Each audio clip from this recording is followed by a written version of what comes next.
Hey guys, welcome to Anxiety Struggle is Real.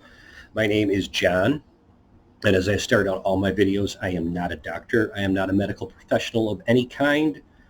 I'm just an average guy that's wrestled with panic and anxiety for several years, since I was 28. Take a look at this face. That's a long time ago. What we're going to be talking about today is benzodiazepines. In specific for me, it's going to be clonazepam. And to be more specific than that, we are going to be talking about weaning off of these drugs and withdrawal and so on. First, I have to say every piece of advice that I give or suggestion, everything I say is suggestions for you. These are not set in stone ways to do this. Everybody's different. So it's just about my experience. So if you're taking one of these drugs, any kind of benzo, first and foremost, if you're going to wean off, you want to do it under the care of a doctor. And you want a doctor that knows about these drugs, is very well schooled in these drugs, and you want to keep in contact with them on a regular basis. My journey started a year ago, and I started at 0.5 milligrams 3 times a day. A year later, I am at 0.5 milligrams 2 times a day. At some point, I'll do a video of how I got to 0.5 3 times a day, because that was kind of interesting. So how did I do it? First and foremost, I did it really, really slow. I started out with taking a quarter of a pill out of my dose, and I would wait until the effects of that were gone before I took another quarter off. I never set a time frame on it. It basically worked out to be 3 to 4 months till I was comfortable enough to drop another quarter pill. And again, I was working with my doctor on this as well. I lost my train of thought. That is part of coming off of benzos is your brain gets a little funny. So that's what I did. It took me a year to get where I'm at. What was it like the year? Whenever I dropped, my anxiety would increase, not to a terrible point. I could still function, use my cognitive skills to work through it.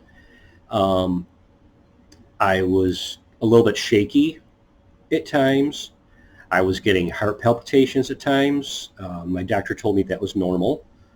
And I get the most prominent thing that I get is dizziness, and coupled with that, a feeling up in my head. It like there's pressure up there. Maybe it's because I don't have much hair, but I think it was the benzo withdrawal that was doing it. And that I don't want to say that I toughed it out, but I got to know that that's what was going to happen, and I accepted it. Also, I prayed and pray a lot while I'm doing this. If you're a Christian or you worship some other God, whatever it is, rely on them a little bit. Rely on them a lot. It can help. So that's my journey so far. Kind of boring, but that's what we want if we're coming off a drug like this, because they are dangerous. You know that. Well, hopefully you have educated yourself a little bit, but that's going to lead into my first suggestion. Don't educate yourself too much. I shouldn't say don't.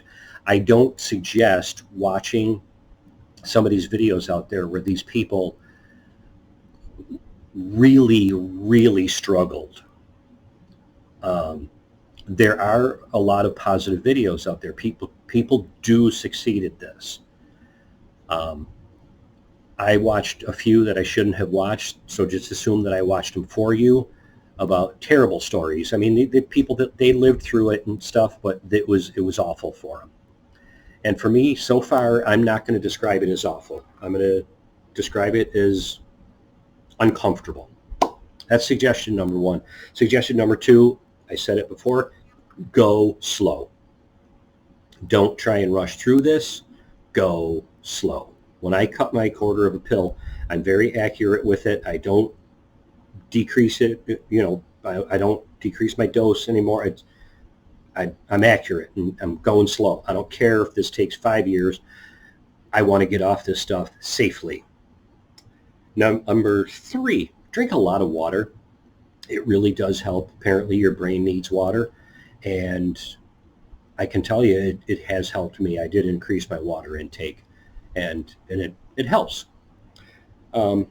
Smoking. If you smoke, don't get all hot and bothered about quitting smoking while you're doing this. I'm not telling you that. I read it and heard it that just one thing at a time is good. So take care of the benzos first. Coffee, caffeine, it's no good. I gave it up cold turkey 4 years ago. Didn't get any bad headaches or anything. I drank a lot of coffee. I was at Dunkin' too many times a day. If you're up north, when I was up north, I'd be at Tim Hortons too many times a day. Watch the caffeine. It definitely helps. Keep busy. If you're having symptoms, if you need to rest, but withdrawal symptoms, I should say. If you need to rest, but if I keep myself super busy, all day long I am doing stuff. I see that it keeps my mind off it, which also keeps the symptoms minimal sometimes. If you're healthy enough, next suggestion, and your doctor says you can exercise, then exercise. I work outside in the Florida heat, and I work like an animal right now when I'm working, because it really helps with any withdrawal symptoms. I mean, I'm careful because it's very, very hot, really hot, but I'll take breaks, but I really, really go at it hard, and that helps me a lot. Eat healthy. Everything's always eat healthy. You got to eat healthier. Okay. I'm suggesting, like, if you're like me, if you like sugar a lot and you have a lot of anxiety, try and minimize your sugar. You don't have to eliminate it completely. Minimize it, because every time when there's a baptism, a birthday party, Christmas, when there's a lot of that crap around that I just love to eat, I overindulge, and the next day my anxiety is through the roof. I know it's the sugar affecting it. For me, if it doesn't affect you, then great, keep on eating it, and I'll be jealous of you. That's about it. Thanks for watching. I got a little lengthy here. I'll be putting out another video real soon.